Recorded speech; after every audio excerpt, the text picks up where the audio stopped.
Good morning, Year 5 and 6. Welcome back. I hope you've had a lovely half term. Today we're going to be looking, and this whole week, at the relationship between fractions and decimals and turning them around and things. So please make sure you've watched the task 2 video first, because that gives a really good explanation of how we turn fractions into decimals and their relationship. But anyway, we're going to look at today's work. So today we're looking at turning fractions into decimals and decimals into fractions. So these first couple of examples are from your sheet, so you get a bit of a head start there. Okay, A1.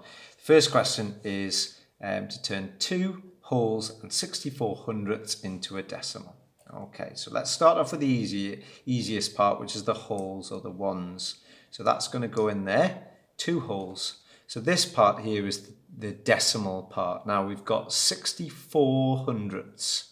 So for me, I often start off, well, if I know the 4 hundredths is going to go in the hundredths box, well, 60 hundredths, as the video showed you before, is the same as 6 tenths. So that's going to go in there. So 2 wholes and 64 hundredths is 2.64.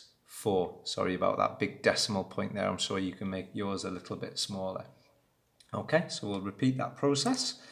So here again, we've got 4 wholes, so that they go in the ones column, sometimes called units, sometimes called wholes. Again, some people will just see that you can just put 7 there and 1 there, but I always like to go through that process of putting you 1 where your hundredths is, and then thinking I've got 70 hundredths, which is 7 tenths. 7 tenths is the same as 70. Oh, I've removed it. I'll take that back a step and take it from the bottom. There she goes.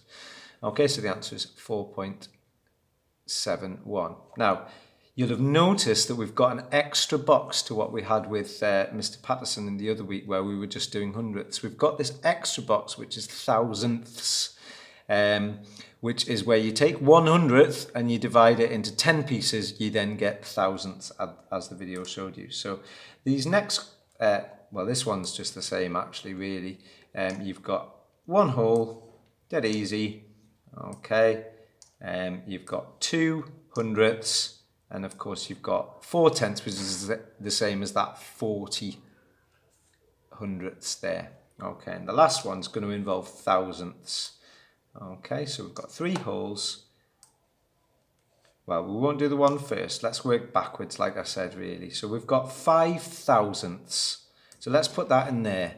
Now, really, well, it's 8. And the next part is it's 85 thousandths. But obviously, we can't put 2 in the same box. So it moves along to the next one, because 80 hundredths is the same as... Sorry, 80 thousandths is the same as 8 hundredths. And then the same here, you've got 100 thousandths, which is the same as 1 tenth. Okay, so that's how you would do that one.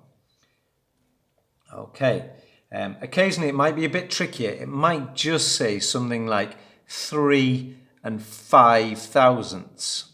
So if it did just say 3 and 5 thousandths, if you follow the method of putting the 3 there, the 5 there, these ones here, where there's no number, will just be place value holders, which are zeros. Okay, so moving on now. This time we're looking at it the other way around. Okay, so this time we've got it as a decimal. We're going to turn it into a fraction. So let's start off. We've got 3 ones or 3 wholes.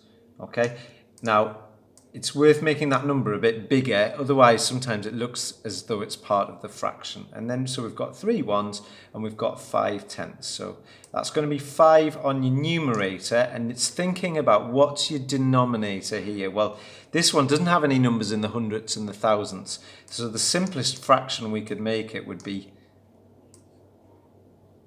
3 and 5 tenths. Now hopefully you're starting to learn that 5 tenths is a half. You could express that as 3 and a half, but we'll just leave it as 3 and 5 tenths for today. Okay, next one. So this time we've got 2 in the whole number, or 2 ones.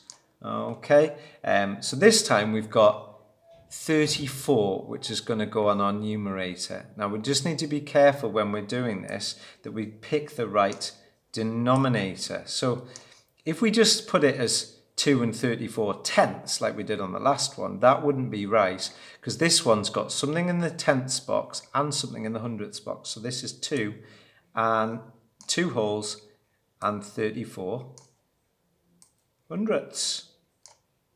Okay, again, that's from the A sheet. They're examples from the A sheet, but now we're going to look at some examples from the B sheet as well. So this time we've got 12.7.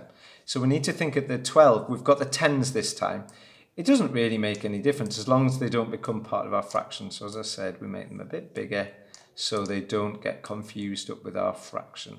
Okay, so this time we've got 12 wholes and we've got 7 tenths. So the 7 goes on the numerator, and the denominator, because we've only got our tenths here, it's going to be 12 and 7 tenths. And the next one is another one from the B section. We've got 8.005. So again, 8 wholes, make them bigger. Now, this time we've got no tenths, we've got no hundredths.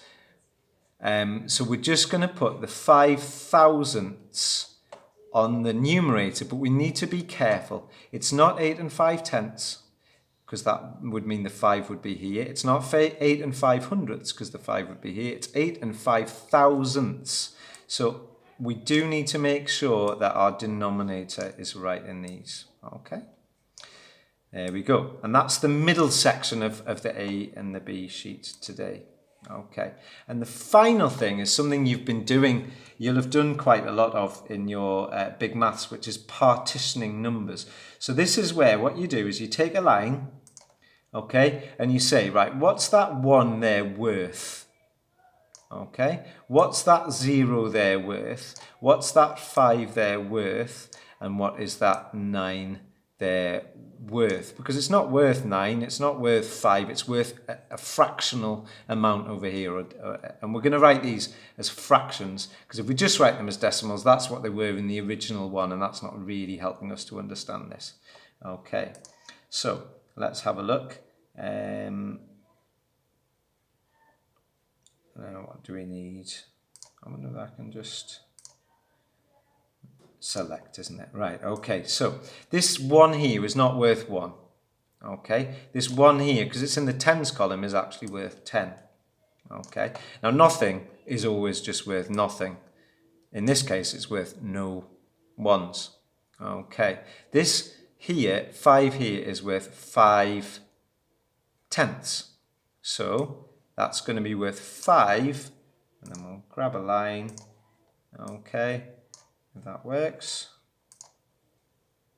Line. Okay, so that one's going to be worth 5 tenths.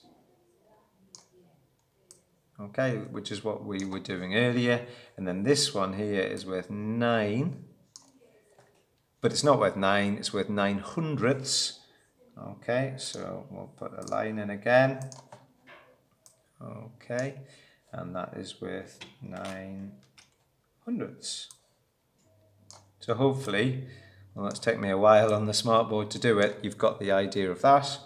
And the next one, okay, so what's the 4.138, what's it worth? 4 is worth 4, I'll put the lines in afterwards. Now this here is worth 1 tenth. Okay, so I'm going to put all the numbers in first because it's a faff putting the lines in. Okay, then you've got 3 hundredths. Okay, so it's just that practice of turning these decimals into fractions and the other way around. And then you've got 8 thousandths. Okay, now's my chance to put all the lines in at the end. Okay, sorry that's made the video go on a little bit, but it will be quicker when you're doing it with a pencil. Okay, we're matching all these up with the lines, what each number is worth, and we've got to put our line between our numerator and our denominator. Okay, that's all for today. Good luck with your work.